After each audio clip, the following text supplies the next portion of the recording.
한번 저를 따라해 주시길 바랍니다. 꿈꾸며 잠들게 하시고, 꿈꾸며 깨어나게 하시고, 꿈꾸며 살게 하소서. 하나님의 꿈을 꾸며 사는 우리 모든 성도님들 되시기를 바랍니다.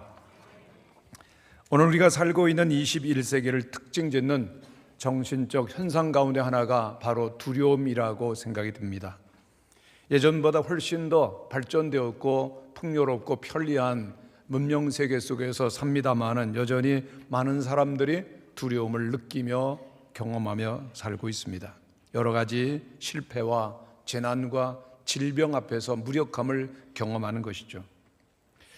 그러나 리사 히메네스라고 하는 사람이 쓴 두려움을 정복하라고 하는 책을 보면은 사람들은 실패에 대한 두려움뿐만이 아니라 성공에 대한 두려움도 가지고 있다는 사실을 알게 됩니다. 성공을 했습니다. 높은 자리에 올라가서 많은 사람들이 부러워합니다마는 그들 가운데 많은 이들이 추락하면 어떡할까라고 하는 불안과 두려움이 있다는 것이죠. 참으로 많은 사람들이 부러워하는 그 놀라운 그런 여러 가지 일들을 이루고 또한 높은 위치에 있지만은 사람들이 나를 헐뜯고 비난하지는 않을까, 또 나를 배반하지 않을까라고 하는 두려움이 있다는 것입니다. 결국 사람은 실패에 대해서도 그리고 성공에 대해서도 또 모든 환경 속에서 두려움을 갖는 존재라고 하는 사실이죠. 그러기에 우리가 진정 의미 있고 건강한 삶을 살기 위해서는 두려움이라고 하는 문제를 극복할 수 있어야 합니다. 중국 항저우의 평범한 영어 교사였다가 전자상거래 기업 알리바바닷컴을 창설한 마윈을 우리들이 알고 있습니다. 그는 14년 만에 무려 170조 원의 매출로서 세계 최대 온라인 기업으로 성장시킨 경영인입니다. 그에 관한 책 마윈처럼 생각하라고 하는 책에 보면은 경영자로서의 마윈의 철학과 삶이 잘 나타나 있습니다. 그런데 그는 책에서 이런 말을 하고 있습니다. 역경 앞에서도 우리들은 두려움을 먼저 물리쳐야 합니다. 기업이라고 하면은 경쟁을 두려워해서는 안 되고 역경에서 겁을 먹어서는 더더욱 안 되는 법입니다. 엄동설한의 겨울에도 햇살이 따뜻하게 내려쬐는 날이 있는 법입니다. 그런데 대부분의 기업은 갑작스러운 추위에 얼어 죽는 것이 아니라 다가오는 추위에 놀라서 심장마비로 죽습니다. 참 공감이 되는 말을 하고 있습니다. 그 위험과 문제가 닥쳐오기도 전에 두려움으로 심장마비로 죽는 기업도 있고 사람도 있을 수 있다는 것이죠. 그렇습니다. 문제의 핵심은 두려움이라고 하는 것입니다. 환경에 대한 두려움, 그리고 생활에 대한 두려움, 그리고 또한 미래 일에 대한 두려움들을 우리들은 제거해야만 우리들은 새로운 삶을 시작할 수 있습니다. 결코 우리의 삶을 두려움과 더불어서는 시작할 수 없다는 것입니다. 두려움 때문에 오는 문제를 해결해야만 우리들은 사람으로서 사람다운 삶을 살아가는 것입니다. 두려움으로부터의 승리, 이것이야말로 우리의 삶의 근본적인 문제라고 하는 것이죠. 근데 오늘 본문에 나타나 있는 이스라엘 백성들을 보면은 심각한 절망과 두려움 속에 있습니다. 북이스라엘은 이미 아수르 제국에서 멸망을 당했고, 그리고 남유다 왕국은 주전 587년 바벨론 제국에 의해서 멸망을 당하게 됩니다.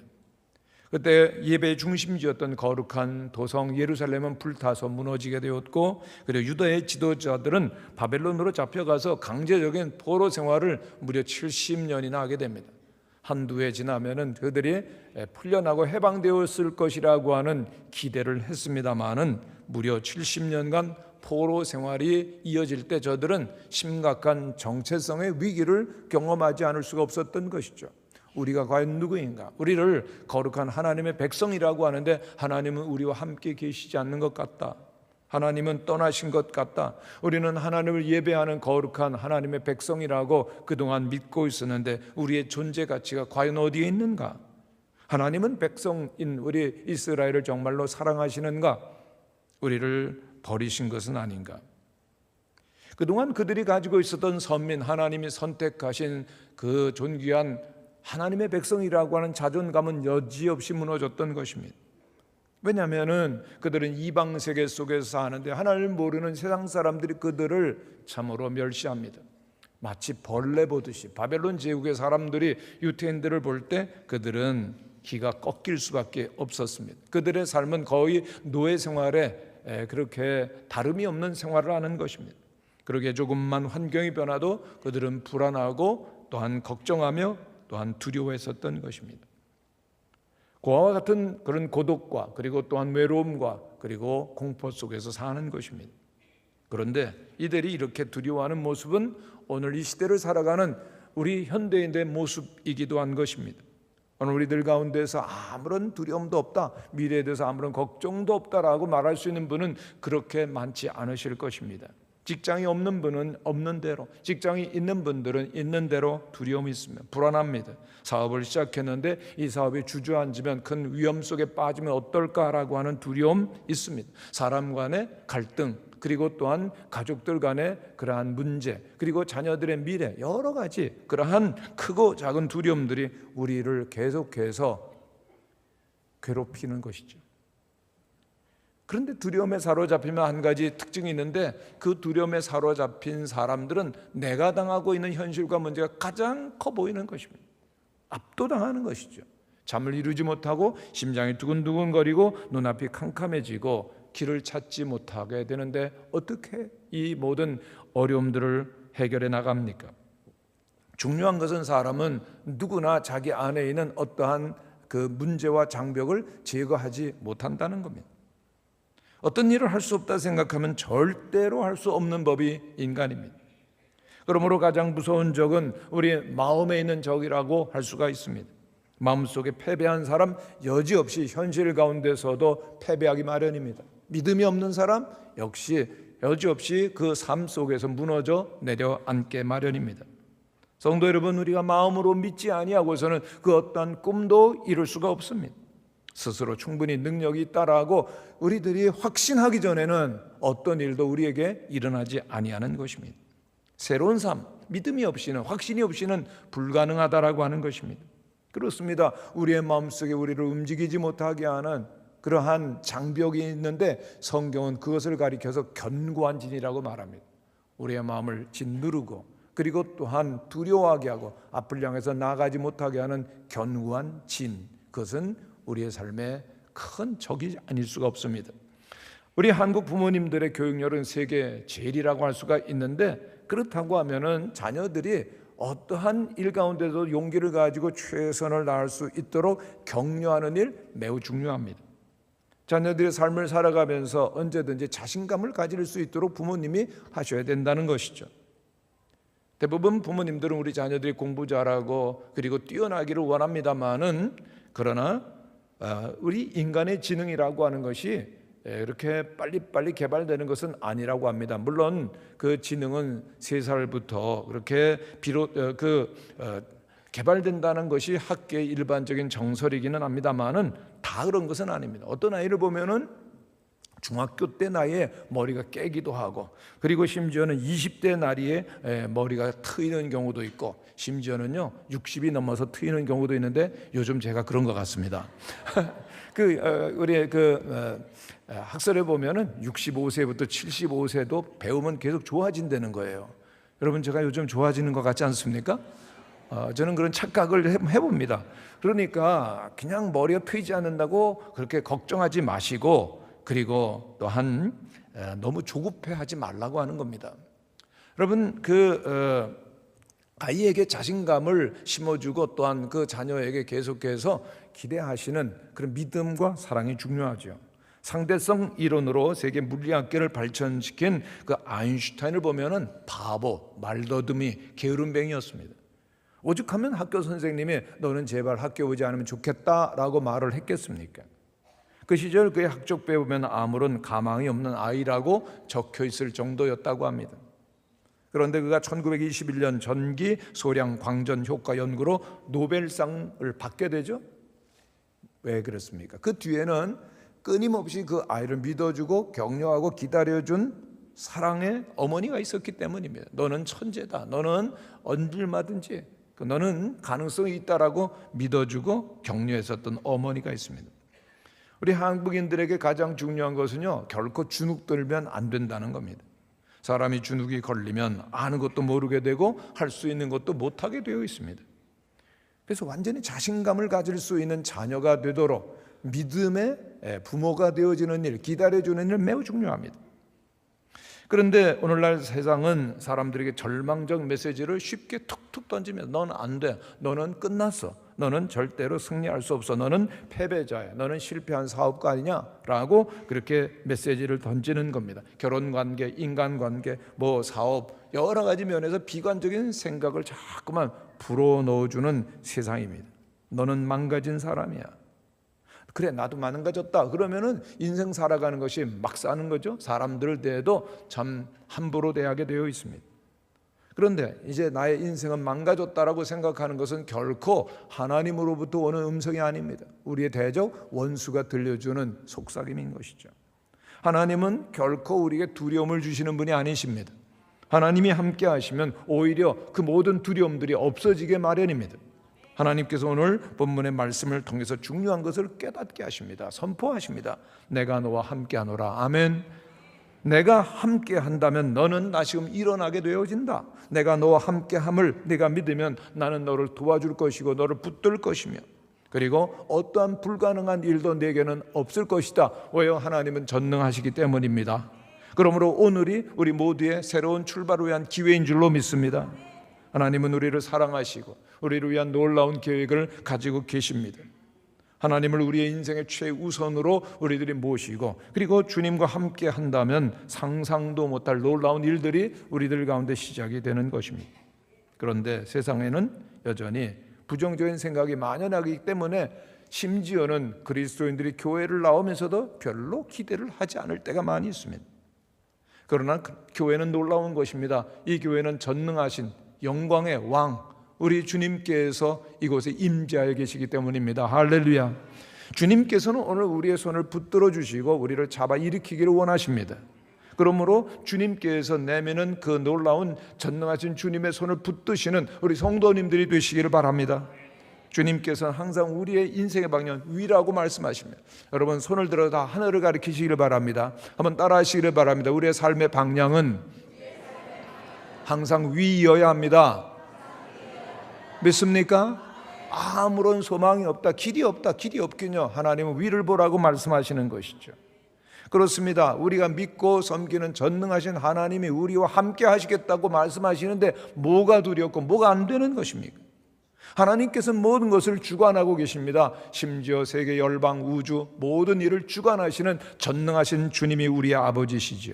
그러므로 하나님께 소망을 두시고 하나님을 믿는 성도들이 되시기를 간절히 축원합니다. 이제는 일어날 때라고 하는 것이죠. 이제는 힘차게 전진해야 될 때라고 하는 것입니다. 새로운 인생을 살지 못하도 우리를 꼭 붙들고 있는 절망의 구렁텅이에서 우리 스스로 일어나야 됩니다. 왜요? 하나님께서 우리와 함께 계시고 내가 너를 돕고 너를 붙잡겠다고 말씀하시기 때문에 주님과 함께라면 그 절망의 구렁텅이에서 얼마든지 나오게 되는 줄로 믿습니다. 우리의 마음을 붙들고 있는 그 견고한 진을 하나님 말씀을 깨뜨려버리는 일이 필요합니다. 어두움이 감히 하나님의 사람들, 성도들과 교회를 대적하지 못한다는 것이죠.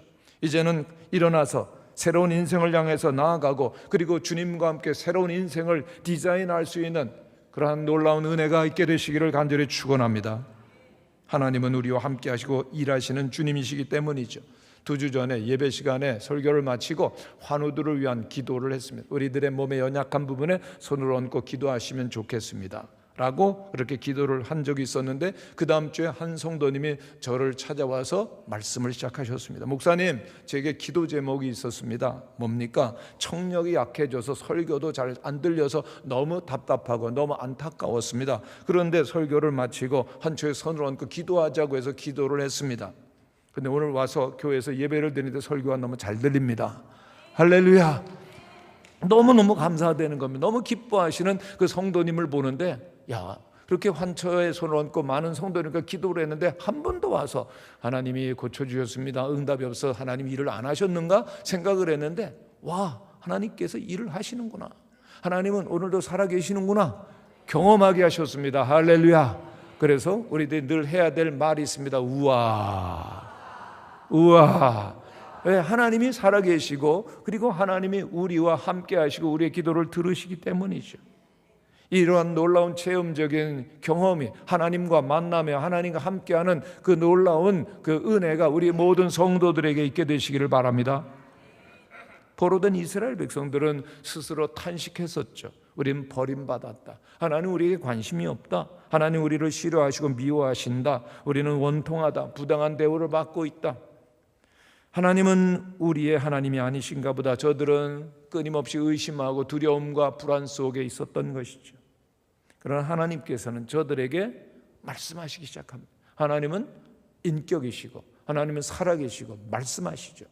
그 말씀을 들을 때 우리들은 정체성을 회복하게 되는데 그 절망과 두려움 속에 빠진 이스라엘 백성들의 정체성을 회복시켜 주시는 것이 이사야 41장의 말씀입니다. 전체를 오늘 못 읽었습니다만은 8절 9절 말씀을 이 시간 함께 같이 읽겠습니다. 시작. 너 이스라엘아, 내가 택한 야곱아, 나의 벗 아브라함의 자손아, 내가 땅끝에서부터 너를 붙들며 땅 모퉁이에서부터 너를 부르고 내게 이르기를 너는 나의 종이라 내가 너를 택하고 싫어하여 버리지 아니하였다 하였노라. 아멘.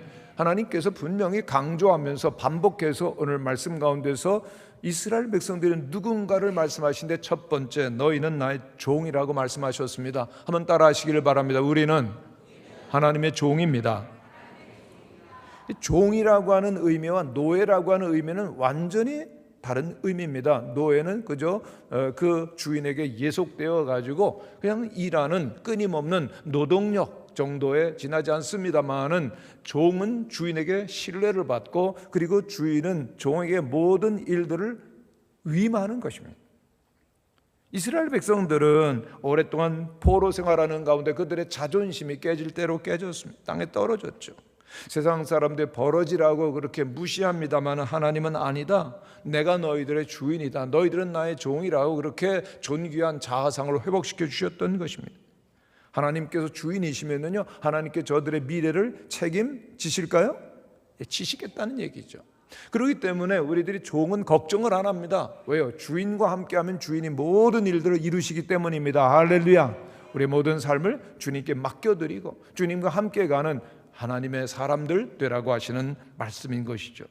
두 번째 보면 너 이스라엘아, 내가 너를 택한 야곱이다라고 그랬습니다. 그런데 그 야곱이 어떤 의미죠? 오늘 41장 하반절에 보면은 버러지 같은 야곱이라고 합니다. 정말 야곱이라고 하는 의미는 간사하다, 그리고 남의 발꿈치를 붙들었다, 사기꾼이라고 하는 무가치한 그런 존재를 대변하는 그런 이름이었을 것입니다. 그런데 복받을 만한 자격, 선택받을 만한 어떤 일도 한 일이 없는 그 야곱을 하나님이 택하셨다는 겁니다. 여기에 바로 선택적 교리가 있는 것입니다. 자격이 없습니다. 연약합니다. 그럼에도 불구하고 선택받고 사랑받는 귀한 사람이라는 거죠. 여러분, 부모는 언제나 그 마음이 자녀에게 가 있습니다. 여러분, 자녀가 잘해도 못해도 늘 부모는 그 자녀를 생각하게 마련입니다. 저는 아들이 둘입니다. 아들이 저에게 대체로 잘합니다. 대체라고 하는 말은 또 못할 때도 있다는 거죠. 용돈도 줬다가 안 주고 막 그럽니다. 그런데도요, 저는 그 자녀가 늘 생각이 나는 거예요. 왜요? 아들이기 때문에. 여러분, 하나님의 마음이 그렇습니다. 성경은 이렇게 말합니다. 여인이 어찌 그 젖먹는 자식을 잊겠으며 자기 태에서 난 아들을 긍휼히 여기지 않겠느냐. 그들은 혹시 잊을지라도 요즘 세대가 악해서 그 부모가 자녀를 버리고 잊어버리는 일도 있지만 하나님 말씀하십니다. 나는 너를 잊지 아니할 것이라. 할렐루야. 하나님은 결코 우리를 잊지 아니하시는 우리 아버지가 되십니다. 우리 하나님의 자녀입니다. 사랑받는 존귀한 자들입니다. 세 번째, 나의 벗 아브라함의 자손아. 아브라함을 하나님은 친구라고 그렇게 벗이라고 불러주셨습니다. 정말 높은 사람이 낮은 사람의 격을 높여주어서 친구라고 해주면 그보다 더 놀라운 대접이 어디 있습니까? 그렇습니다. 이스라엘 백성들, 그들은 버러지같이 우리는 버려졌다고 생각할지 모르지만 하나님은 아니다. 너는 나의 그 신뢰하는 종이요, 그리고 또한 너는 나의 자녀요, 그리고 또한 택한 자요, 그리고 친구라고 하는 것입니다. 하나님께서 존귀하게 사랑하는 그러한 그 하나님의 백성임을, 그 놀라운 정체성을 확인시켜 주시는 겁니다. 우와, 여기가 나와야 되는 겁니다. 왜요? 우리는 하나님의 사랑받는 자녀이기 때문입니다. 하나님이 얼마나 놀라우신데 우리를 자녀라고 말씀하시는 거예요. 그렇기 때문에 우리들이 인생을 살 때 불안하고 두렵고 어렵고 힘들 때 이사야 41장을 늘 묵상해야 되는 것입니다. 이 말씀 안에는 하나님의 놀라운 언약이 있기 때문입니다. 나는 너를 버리지 않았다. 나는 너와 함께한다. 내가 너를 택한 종으로서 연단하고 있을 뿐이지 너를 미워하거나 싫어한 적은 한 번도 없다. 더 이상 두려워하지 말아라. 내가 너와 함께한다. 너를 붙들고 있고 너를 도와줄 것이다.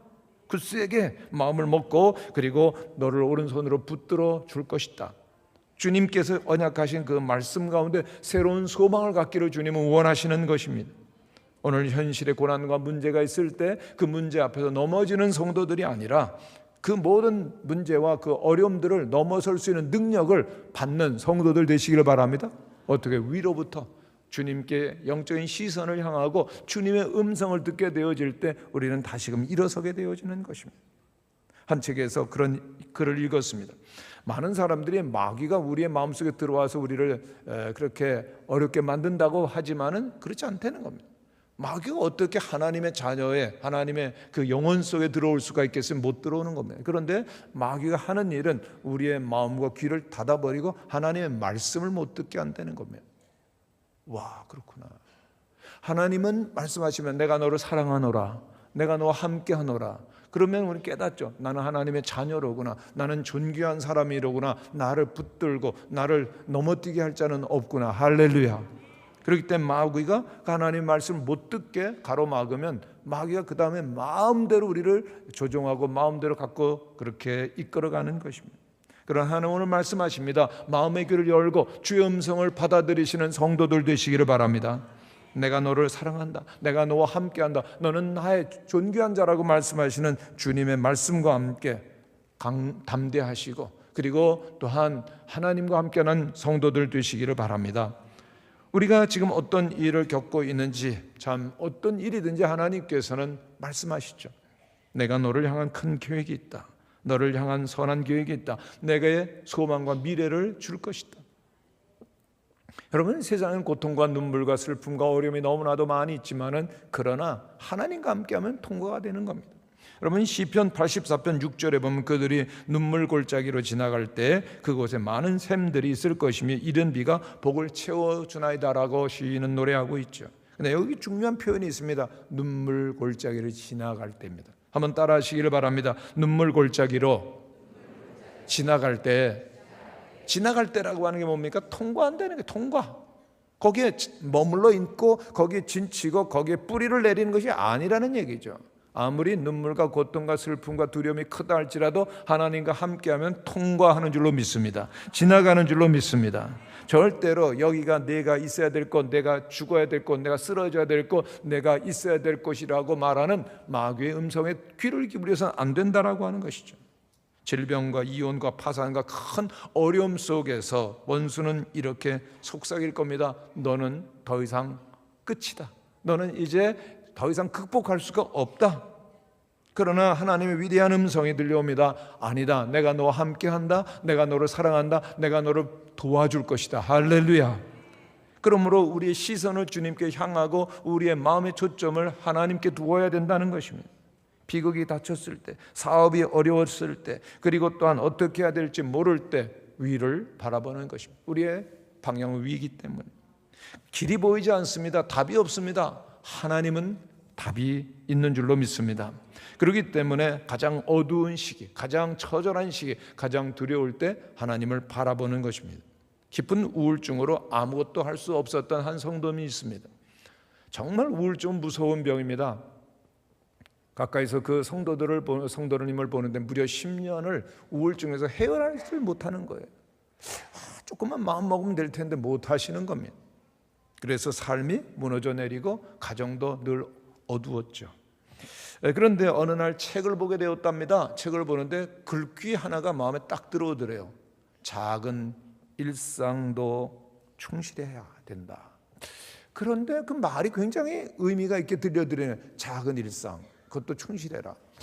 자기가 그 주부로서 남편을 위해서 음식을 차려주는 일, 작은 일, 그리고 자녀들을 위해서 뭔가를 준비해주는 일, 작은 일. 근데 그 우울해서 못했거든요.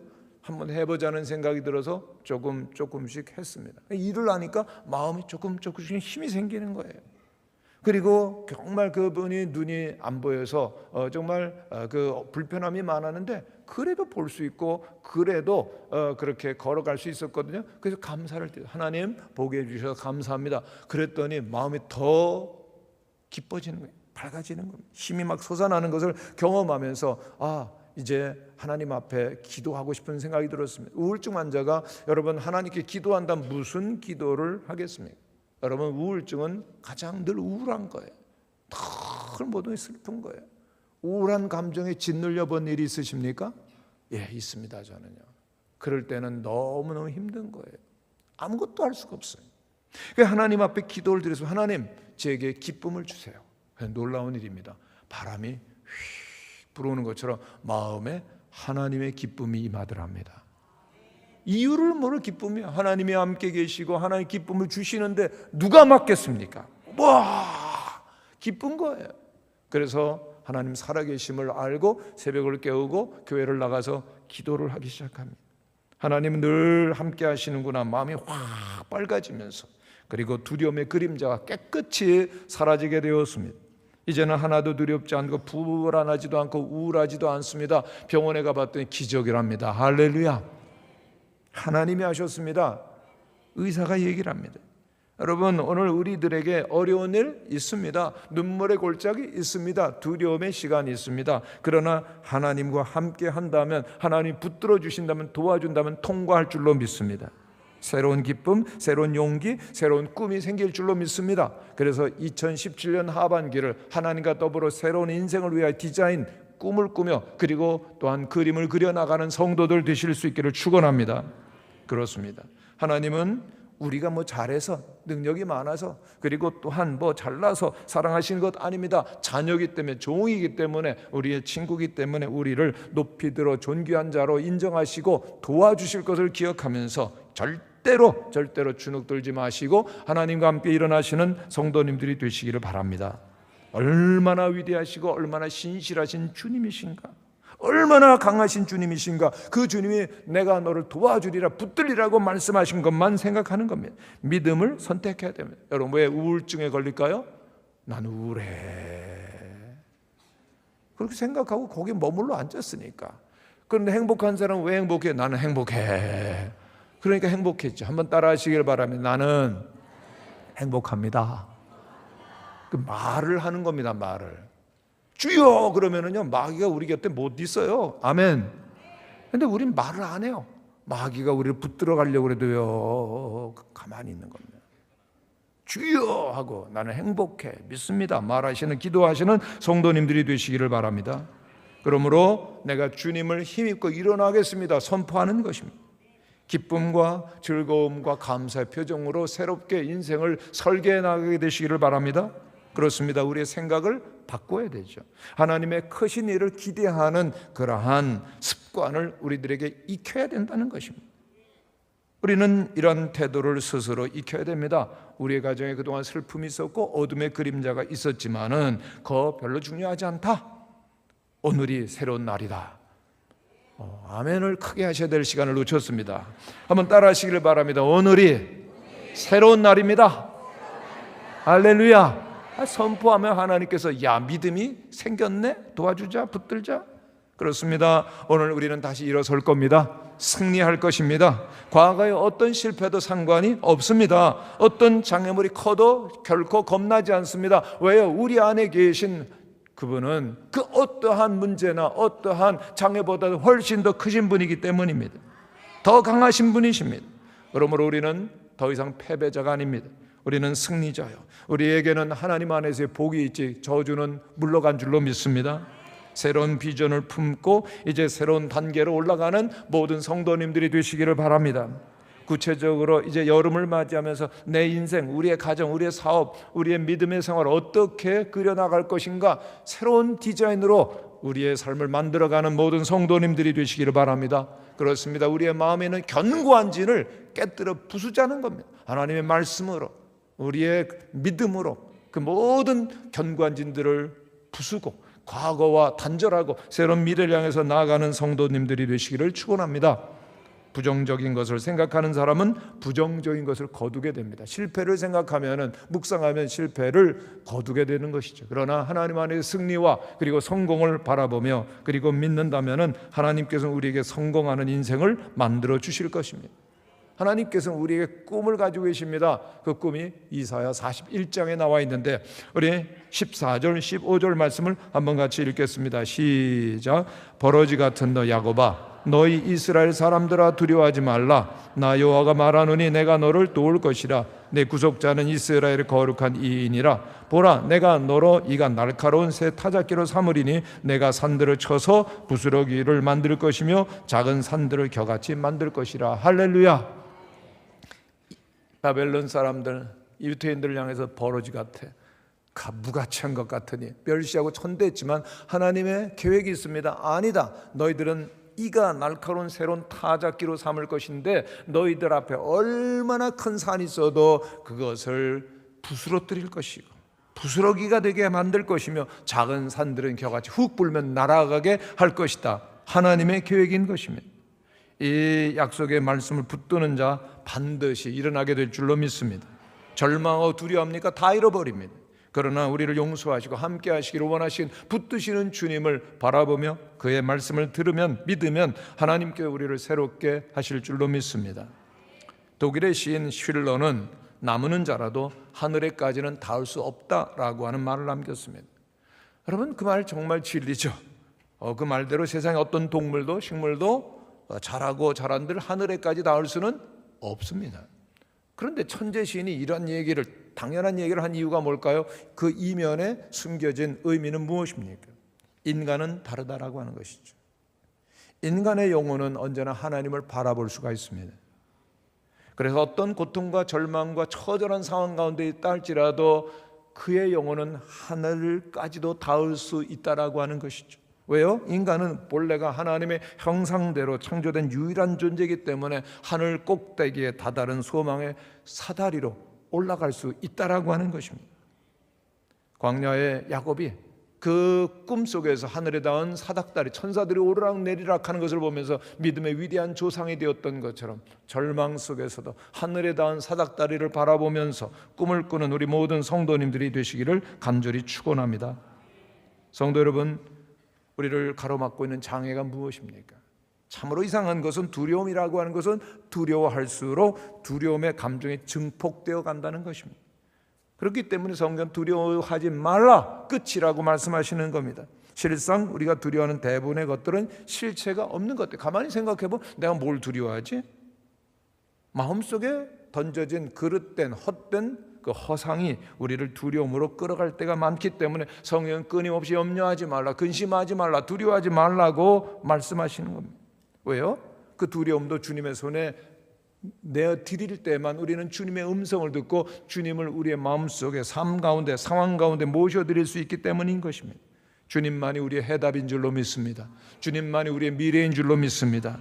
이제 하나님을 우리의 마음속에 믿음으로 모셔드릴 때 하나님께서 새롭게 모든 삶의 단계 순간순간마다 우리의 인생의 주인 되기를 원하시는 겁니다. 상황을 주님께서 이끌어가기를 원하시는 것입니다. 그러므로 모든 순간, 모든 상황, 그리고 우리의 미래를 주님께 올려드리시는 성도들이 되시기를 축원합니다. 이제 2017년 하반기가 시작됩니다. 무더운 여름, 그렇지만 우리들은 하나님과 함께 꿈꾸기를 원하는 겁니다. 새로운 인생을 위한 우리 믿음의 사람의 디자인을 계속되어지는 말씀 속에서 이루어가며 우리의 가정과 자녀들 그리고 우리의 교회와 다음 세대들이 하나님 앞에 영광을 올려드리는 승리하는 놀라운 축복이 있게 되시기를 간절히 축원합니다.